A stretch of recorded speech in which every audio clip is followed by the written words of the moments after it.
Hello student, और अब हम नेक्स्ट चैप्टर स्टार्ट कर रहे हैं, that is probability.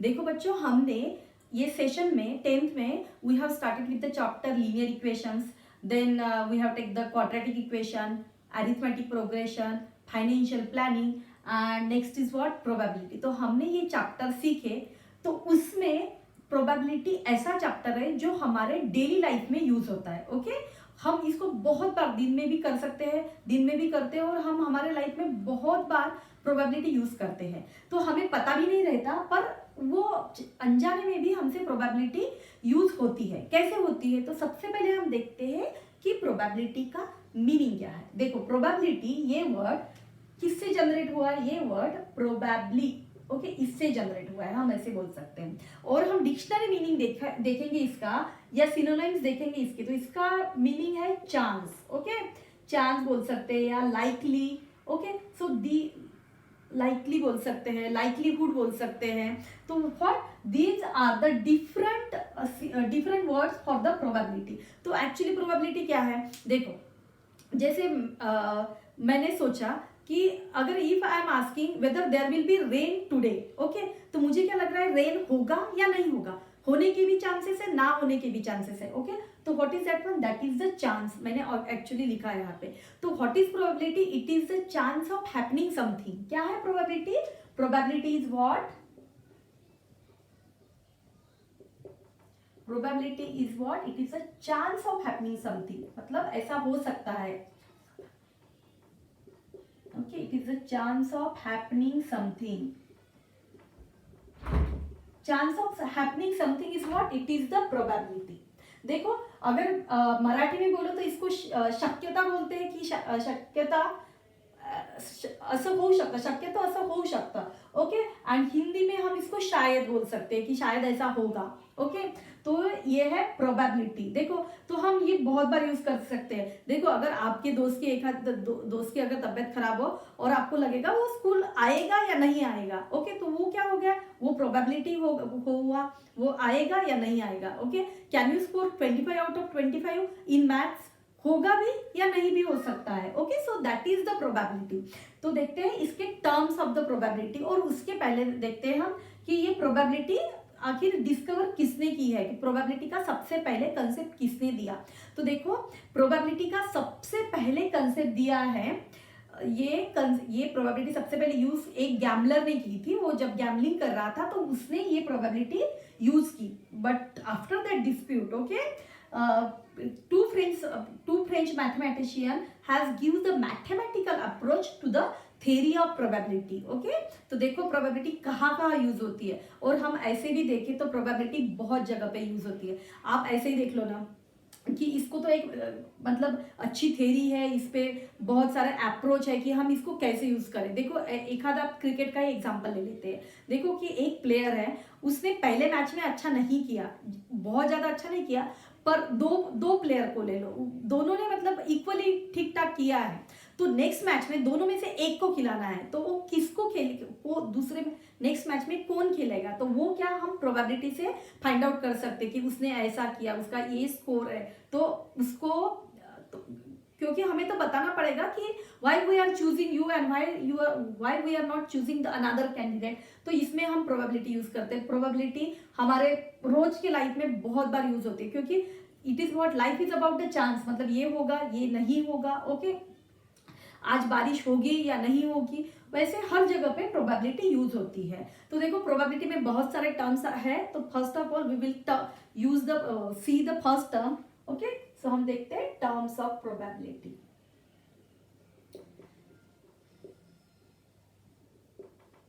Okay, the first term है रैंडम एक्सपेरिमेंट। तो हम देखते हैं what is random experiment.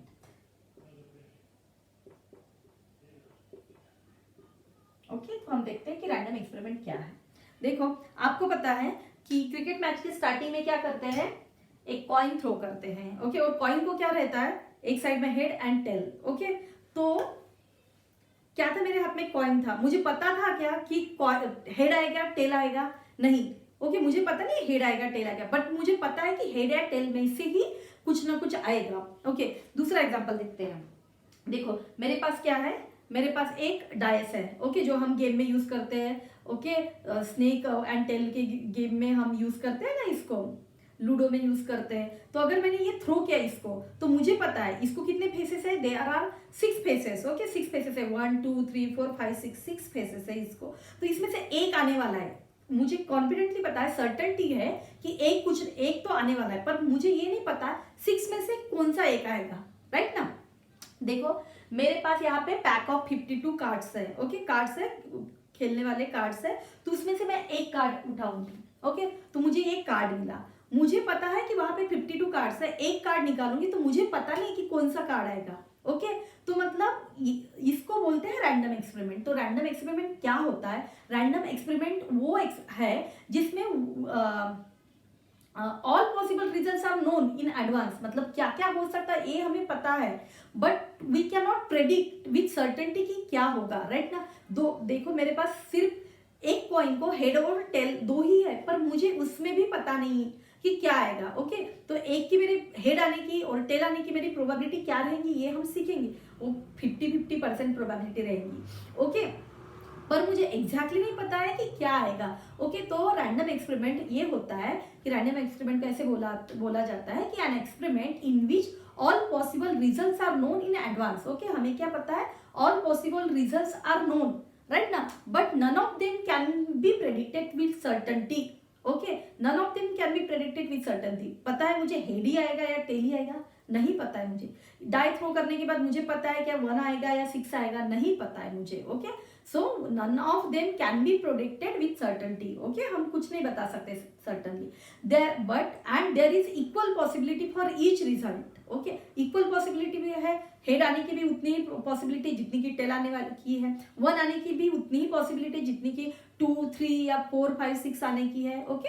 So there is equal possibility for each result, it is known as random experiment. समझ में आया रैंडम एक्सपेरिमेंट क्या होता है, एक बार फिर से समझाती हूँ। रैंडम एक्सपेरिमेंट वो एक्सपेरिमेंट है जिसमें वी कैन हमें ऑलरेडी ऑल पॉसिबल रीजंस पता है, बट उसमें से हम एक भी सर्टनली नहीं बता सकते कि यही होगा, ओके। और जो सारे रीजंस है वो आने की प्रोबेबिलिटी इक्वली है, okay, there is a equal possibility for each result, it is known as random experiment. तो देखो यहाँ पे अगर मेरे पास 2 पेन्स है, तो मैं आग बन के एक करके एक पेन उठा रही हूँ, तो मुझे पता है क्या ये मेरा रैंडम एक्सपेरिमेंट हो गया, मुझे पता है मेरे पास आइदर ब्लैक रेड आएगा या ब्लैक आएगा, ओके। बट मुझे सर्टनली कुछ भी नहीं पता कि मेरे हाथ में ब्लैक आएगा या रेड आएगा, ओके। सो बट पॉसिबिलिटी दोनों की सेम है, equal possibility for each result, okay. So that is called as random experiment. देखो तो ये था हमारा एक एक्सपेरिमेंट, ओके, तो उसको बोलते हैं रैंडम एक्सपेरिमेंट हो गया। नेक्स्ट टर्म है हमारे आउटकम ऑफ रैंडम एक्सपेरिमेंट। देखो अभी ये है आउटकम ऑफ रैंडम एक्सपेरिमेंट क्या है, आउटकम ऑफ रैंडम एक्सपेरिमेंट क्या रहेगा,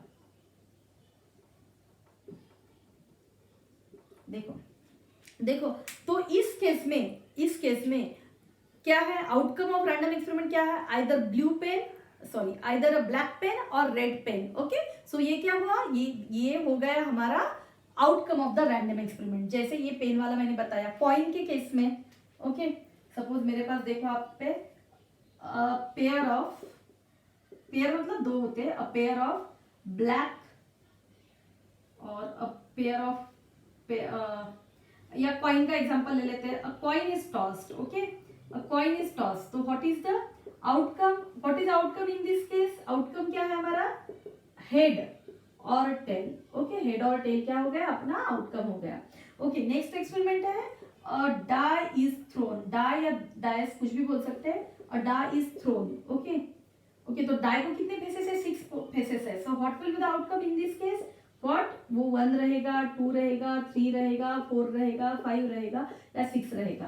तो ये क्या हो गया, हमारा आउटकम हो गया, okay. So this is the outcome of random experiment. या मैं ये भी लिख सकती हूँ कि अ card is chosen, okay, a card is chosen from a pack of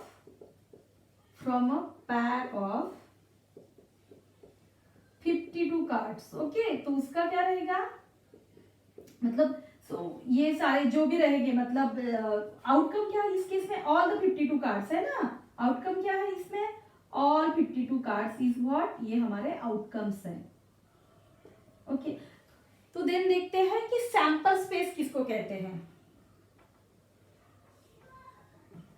देखो ये जो सारे आउटकम्स है, ओके, इसको नेम दिया है। आउटकम यानी ये हो सकता है, ओके, 1 2 3 4 5 6, ओके, और सैंपल स्पेस भी इसको ही कहा जाता है।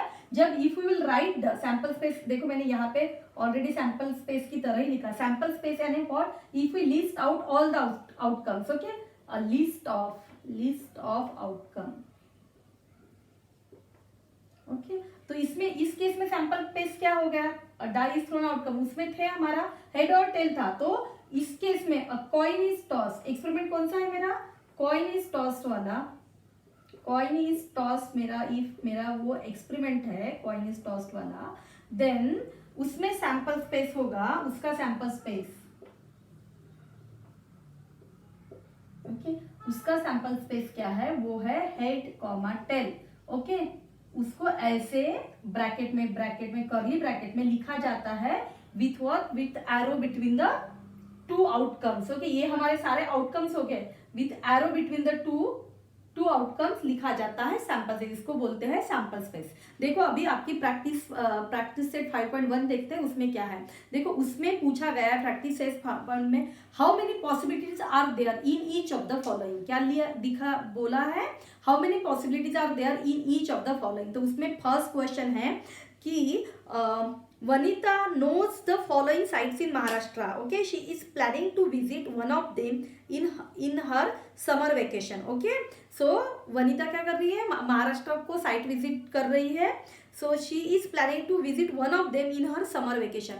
उसके पास कुछ मतलब साइट्स है, उसमें से वो एक ही को विजिट करेगी। तो उसके पास मैं साइट्स बताती हूँ कौन से वो किस कहाँ जाना चाहती है। Ajanta, Mahabaleshwar, Lonar Sarovar, okay, then Tadoba wild life sanctuary है, अंबोली, रायगढ़, माथेरान एंड आनंदवन। इसमें से वो एक जगह पे जानी जाती है। तो उसके पास वो एक चीज सिलेक्ट करने के लिए हाउ मेनी पॉसिबिलिटीज है, जितने वो प्लेसेस उसको पता है, राइट ना, जितने प्लेसेस उसको पता है उसमें से वो एक जगह पे जाएगी। तो what is the possibility to choose a place, क्या है, उसके पास आउटकम कितने थे, आउटकम थे 8, okay. So total number of ways in which any place can be chosen is what, it is 8, okay, right ना। नेक्स्ट है any day of a week is to be selected randomly, okay, any day of a week is to be chosen randomly, okay। तो उसके week की days कितने हैं, how many days in a week, 7 days, okay. तो एक choose करने के कितने रहेंगे, हाउ मेनी वेज रहेंगे, it will be 7 ways, okay. Next है select one card from the pack of 52 cards, okay. Select one card, actually मैंने ये लिया है, select one card from a pack of 52 card. So how many ways to choose a one card, there is a 52 ways, right ना, 52 ways है, okay.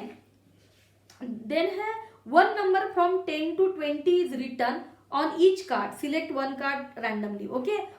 Okay, so कितने cards है हमारे पास, 10 to 20। तो सबसे पहले देखते हैं 10 to 20 में how many numbers are there, okay. तो फर्स्ट नंबर रहेगा 10, 11, 12, 13, 14, 15, 16, ओके, 16, 17, 18, 19, 20। ये प्रॉब्लम मैंने इसलिए लिखा कि मोस्ट ऑफ द बच्चे यहाँ पे गलती कर जाते हैं। 10 to 20 कितने नंबर्स हो जाते हैं बच्चे, 10 लिखते हैं, but how many, 1 2 3 4 5 6 7 8 9 10 11, okay। So how many ways are possible to select one card, there will be 11 ways, okay। कितने ways है, 11 ways, okay। So आपको समझ में आया, जितने हमारे पास उसके आउटकम्स है उतने ways है हमारे पास वो चीज सिलेक्ट करने के लिए, okay। The other concepts we will continue in the next class।